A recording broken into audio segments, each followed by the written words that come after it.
subhanahu wa ta'ala ni mas'ulu kwenye ule uongozi wake.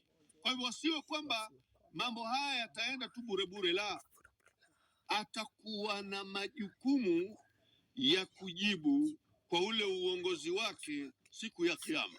Tumwache huyu amepewa majukumu ya kuwaongoza watu 100, watu milioni 100, watu milioni 50, watu 50,000, watu 1000, watu 10, watu 3. Bado anakuwa pia akiwa peke yake ni kiongozi wa nafsi yake. Kwa hivyo usimwangalie tu yule anayewaongoza watu kwenye mji, kwenye mtaa, yule amechaguliwa kwamba ni kiongozi wa nyumba 10, bado yeye ana masulia.